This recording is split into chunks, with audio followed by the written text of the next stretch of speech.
جماعت ادا کرنے کی توفیق بخشی۔ اللہ پاک سب کی حاضری اپنی جناب میں قبول فرمائے۔ زندگی کی ہر صبح ہمیں اسی طرح اپنے اور اپنے حبیب مکرم کے ذکر پاک سے شروع کرنے کی توفیق عطا فرمائے۔ آج ہم سورہ محمد کا جو آخری رکوع ہے، جس کی چند آیتیں باقی رہ گئی تھی، وہ پڑھنے کی سعادت حاصل کرتے ہیں۔ اللہ تعالیٰ نے ارشاد فرمایا، یا ایھا الذین آمنوا اطیعوا اللہ و اطیعوا الرسول ولا تبطلوا اعمالکم۔ سبحان اللہ۔ اے ایمان والوں، تم اللہ کی اطاعت کرو اور رسول کی اطاعت کرو اور اپنے اعمال کو ضائع نہ کرو۔ اللہ اکبر۔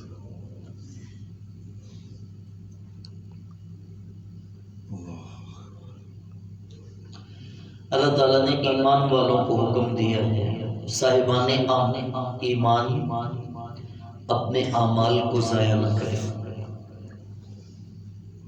ایمان لانے کے بعد اپنے جو تم نے نیک عمل کیے ہیں، ان نیک عملوں کو ضائع نہ کرنا۔ اللہ کی اطاعت کرو اور رسول کی اطاعت کرو۔ رسول کی اطاعت نہ کرنا بھی اعمال کو ضائع کر دیتے ہیں۔ جیسے سورہ حجرات میں اللہ تعالیٰ نے فرمایا، لا ترفعوا اصواتکم فوق صوت النبی، اپنی آواز کو نبی کی آواز سے بلند نہ کرو۔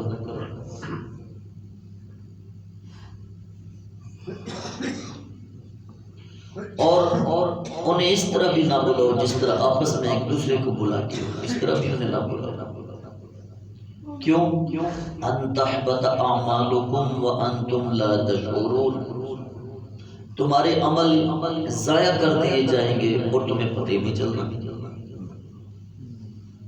ایک اور مقام پہ میرے رب نے فرمایا، یا ایھا الذین آمنوا لا تبطلوا صدقاتکم بالمن والاذی، اے ایمان والوں، اپنے دیے ہوئے صدقوں کو بھی باطل نہ کرو۔ کیسے؟ بالمن والاذی، احسان جتا کر اور تکلیف دے کر۔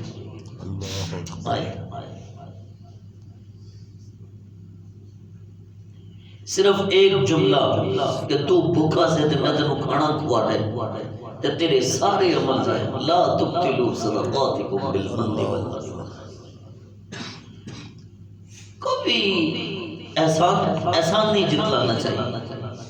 احسان تو نے جتا دیا تو تیرے پھر عمل گئے ختم ہو گئے، تو وہ بات ہی نہ رہی نا۔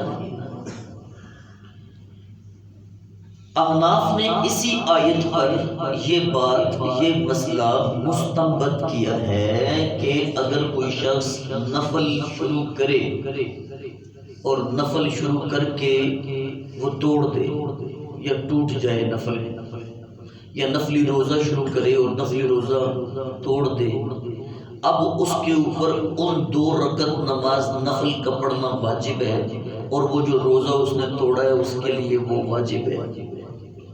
اس آیت سے ثابت کیا ہے کہ اللہ تعالیٰ نے فرمایا، وَلَا تُبْطِلُوا أَعْمَالَكُمْ، اپنے نیک عمل کو باطل نہ کرو۔ نیک عمل تم نے باطل کیا تو پھر وہ تمہیں دوبارہ پڑھنا پڑے گا۔ نفل شروع کر کے باطل کیا تو وہ اب تمہارے لیے واجب، پہلے وہ نفل تھا، روزہ بھی نفلی تھا، لیکن اب تمہارے اوپر واجب ہو گیا ہے، شروع جو کیا ہے تم نے، اور اللہ تعالیٰ نے تمہیں اس سے منع کیا ہے کہ اعمال کو باطل نہ کرو۔ آگے فرمایا، ان الذین کفروا، بے شک وہ لوگ جنہوں نے کفر کیا، وصدوا عن سبیل اللہ، اللہ کی راہ سے لوگوں کو روکا، ثم ماتوا وهم کفار، پھر وہ اس حالت میں ہی مر گئے کہ وہ کافر تھے۔ جنہوں نے کفر کیا، اللہ کی راہ سے لوگوں کو روکا، پھر وہ کفر کی حالت میں ہی مر گئے، فَلَن يَغْفِرَ اللَّهُ لَهُ، اللہ ان کو ہرگز نہیں بخشے گا، اللہ انہیں ہرگز نہیں بخشے گا۔ اب میرے رب تم سب کو دعوت دے رہا ہے اس بات کی کہ فَلَا تَهِنُوا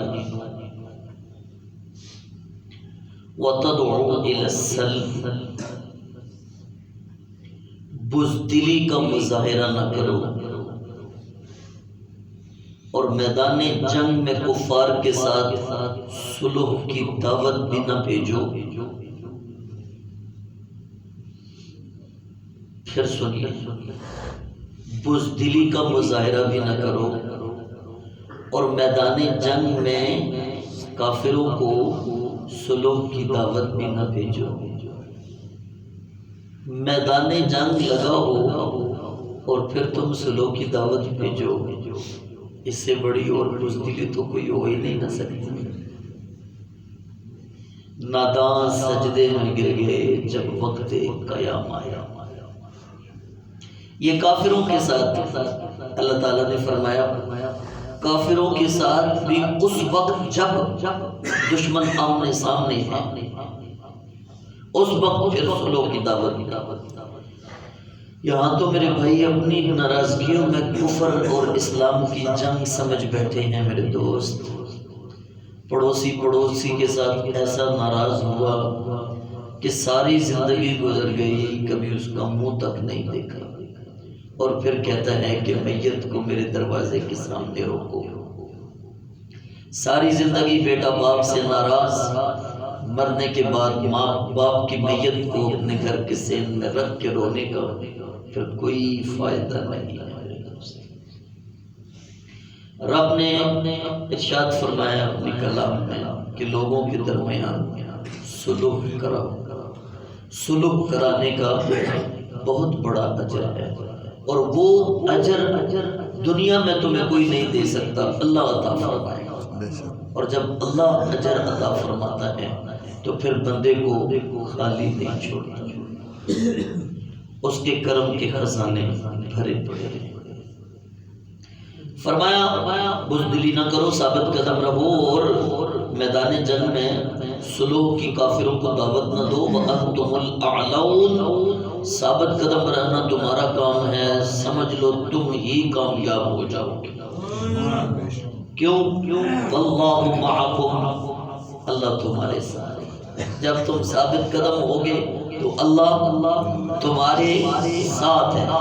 وَاللَّهُ مَعَكُمْ، اللہ تمہارے ساتھ، اور رب خود فرما رہا ہے کہ رب تمہارے ساتھ ہوگا، تم ثابت قدم تو رہو نا۔ وَلَن يَتِرَكُمْ أَعْمَالَكُمْ، اور وہ تمہارے عملوں کو ضائع نہیں کرے گا۔ انما الحیات الدنیا لعب و لہو، اور دنیا کی زندگی تو محض کھیل تماشا ہے۔ میدان جنگ میں جانے سے کتراتے ہو کہ دنیا کی زندگی 4 دن جی لیں، کتنے جیو گے؟ یہ تو بس صرف کھیل تماشا ہے۔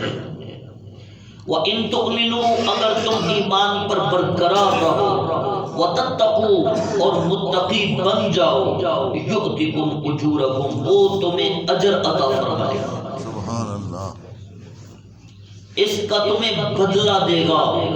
وَلَا يَسْأَلْكُمْ أَمْوَالَكُمْ، اور تم سے تمہارے مالوں کا سوال نہیں کرے گا، تمہارے اموال کا سوال۔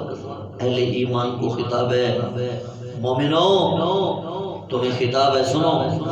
إِن يَسْأَلْكُمُوهَا فَيُخْفِكُمْ تَبْخَلُوا، اگر وہ تم سے تمہارے مال کا سوال کرے اور شدت سے کرے، اگر وہ تم سے تمہارے مال کا سوال کرے اور شدت سے کرے، تبخلوا، تو تم بخل کرو گے،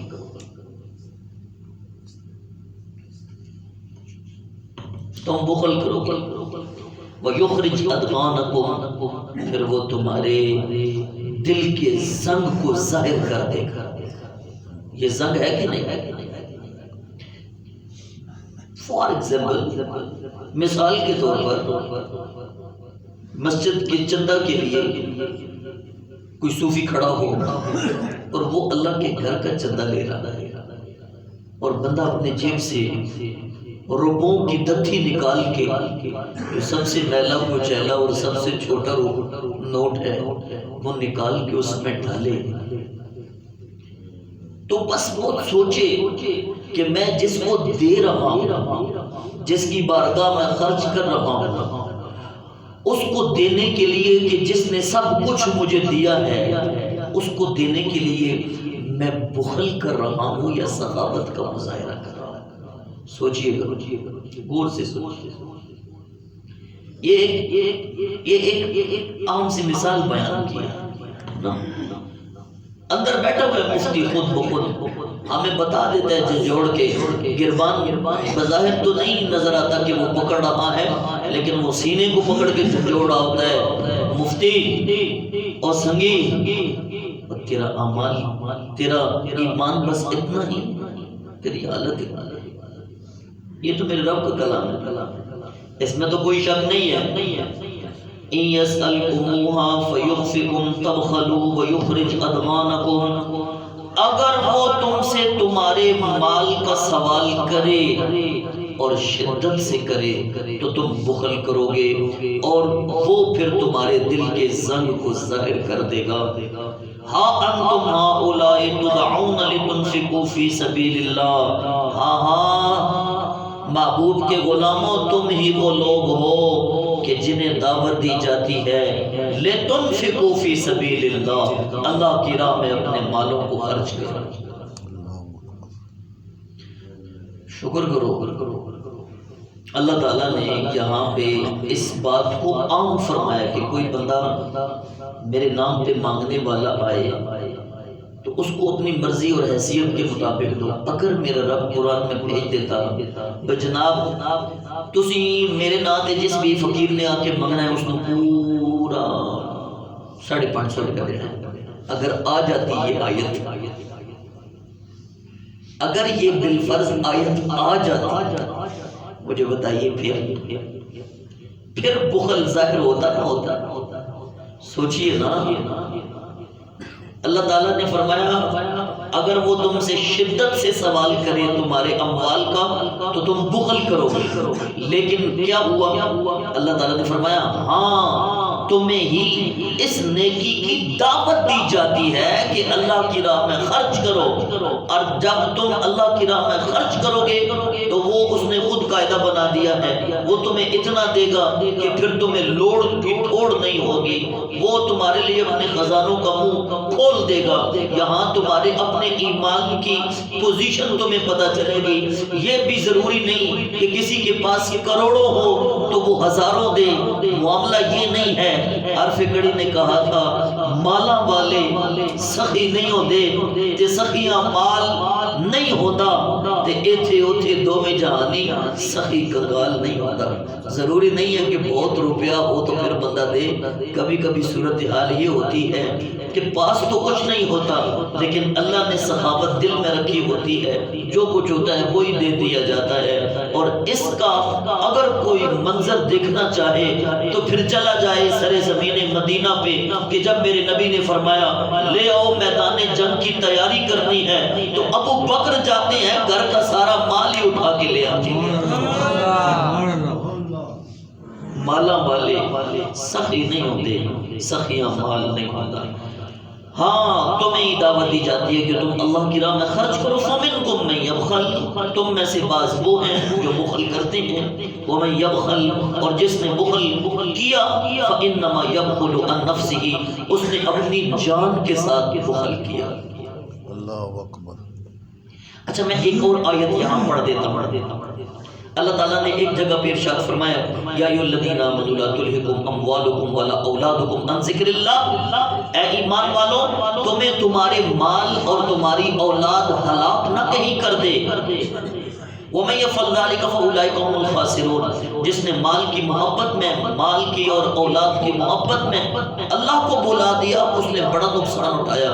اور فرمایا وَأَنفِقُوا مِمَّا رَزَقْنَاكُم مِّن قَبْلِ أَن يَأْتِيَ أَحَدَكُمُ الْمَوْتُ، موت آنے سے پہلے پہلے اللہ کی راہ میں اپنا مال خرچ کر لو، یہ نہ ہو فَيَقُولَ رَبِّ لَوْلَا أَخَّرْتَنِي إِلَىٰ أَجَلٍ قَرِيبٍ، کہ جب اسرائیل سامنے آئے تو بندہ منتیں کر رہا ہو، اللہ 1 منٹ دے دے، جو تجوری بھری ہے، جو بینک بیلنس بھرا ہے، جو میرے جیب میں روپیہ ہے، 1 منٹ دے دے، یہ مال تیری راہ میں فَأَصَّدَّقَ وَأَكُن مِّنَ الصَّالِحِينَ، صدقہ کر کے شاید میں نیک لوگوں میں شامل ہو جاؤں۔ اللہ وہاں فرمائے گا وَلَن يُؤَخِّرَ اللَّهُ، اب تمہیں تاخیر نہیں دی جائے گی، اب موت کا وقت آ چکا ہے، اِذَا جَاءَ أَجَلُهَا، وقت آ چکا ہے، اب کوئی تاخیر نہیں۔ مرتے وقت بھی بندے کی آرزو یہ ہوگی کہ میں اور تو کچھ نہیں کر سکتا، وہ مال جس کو میں محنت کر کے تجوریاں بھرتا رہا ہوں، اپنی کمر بھی توڑ دی ہے، آنکھوں کی بینائی بھی کم کر دی ہے، اپنے بازوؤں کی قوت بھی ضائع کر دی ہے، اور اپنی ساری کوششیں کر کے وہ تجوری بھری ہے، وہ بینک بیلنس ہے، ایک چیک ہی لکھ دوں۔ فرمایا نہیں، وَلَن يُؤَخِّرَ اللَّهُ، سنگیا اس وقت تجھے 1 منٹ بھی مہلت نہیں دی جائے گی۔ آگے فرمایا وَاللَّهُ الْغَنِيُّ وَأَنْتُمُ الْفُقَرَاءُ، اللہ غنی ہے، بولیے مل کے بولیے وَاللَّهُ الْغَنِيُّ، اللہ غنی ہے، سارے مل کے بولیے اللہ غنی ہے، پھر بولیے اللہ غنی ہے، وَأَنْتُمُ الْفُقَرَاءُ، اور تم محتاج ہو۔ اللہ غنی ہے اور تم محتاج ہو۔ تم جو اللہ کو دے رہے ہو نا، یہ نہ سمجھ بیٹھنا کہ ہم نے بہت بڑا کام کر دیا، نہیں، اللہ غنی ہے، تم محتاج ہو۔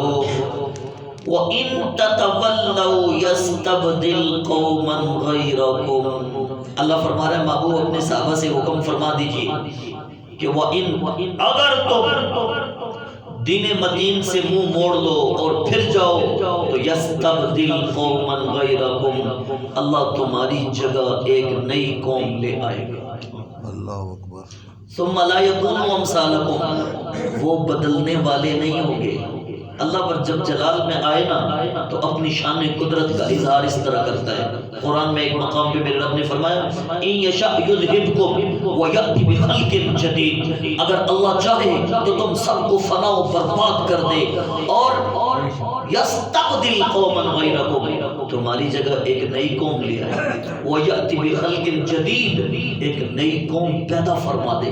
صحابہ کرام نے عرض کی یا رسول اللہ اگر ہم دین، یہ ہو نہیں سکتا، ہم کبھی بھی آپ کا دامن نہیں چھوڑیں گے، اگر ہم دین سے پھر جائیں تو اللہ کون سی قوم لے کے آئے گا؟ اللہ اکبر کبیرہ۔ حضرت ابو ہریرہ رضی اللہ تعالیٰ عنہ فرماتے ہیں حضرت سلیمان فارسی وہاں پہ بیٹھے تھے، حضرت سلیمان فارسی وہاں پہ بیٹھے تھے، فارس سے آئے ہوئے تھے، حجاز مقدس کا کوئی بندہ نہیں تھا، وہاں پہ مدینہ منورہ کا کوئی بندہ نہیں تھا، فارس کا بندہ تھا۔ اس کو پاس بلا کے سلیمان کے کندھے پہ ہاتھ رکھے نا، اس طرح اشارہ کیا میرے صحابہ، اے مدینے والوں اور مکے والوں، کلمہ پڑھ کے اگر تم بدل گئے نا تو اللہ سلیمان کو لے آیا ہے، اس کی قوم کو بھی لے آئے گا، اس کی قوم کو بھی لے۔ اور حضرت ابو ہریرہ فرماتے ہیں سرکار نے جلال میں فرمایا فارس والوں کو تم کیا سمجھتے ہو، اگر دین ثریا ستارے پہ بھی پہنچ جائے تو فارس کا رہنے والا ایک شخص وہاں سے بھی واپس لے آئے۔ علم اگر وہاں بھی پہنچ گیا نا تو فارس کا رہنے والا شخص وہاں سے بھی لے آئے گا۔ وہ کوئی عام بندہ نہیں تھا، اس کو امام اعظم ابو حنیفہ کہتے ہیں، حضرت نعمان بن ثابت کہتے ہیں۔ اس حدیث پاک میں حضرت نعمان بن ثابت کے حوالے سے میرے نبی نے فرمایا کہ اگر وہاں پہ دین ثریا ستارے پہ بھی پہنچ جائے تو نعمان بن ثابت میرا غلام آئے گا 100 سال کے بعد، وہاں سے بھی علم دین کو واپس لے آئے گا اور میری امت تک پہنچا دے گا۔ یہ پیغام ہے۔ احباب محترم، سورہ محمد مکمل ہوئی۔ اللہ رب العزت ہمیں صحیح معنوں میں قرآن کے مضمون سمجھنے کی توفیق عطا فرمائے۔ اللہم صلی اللہ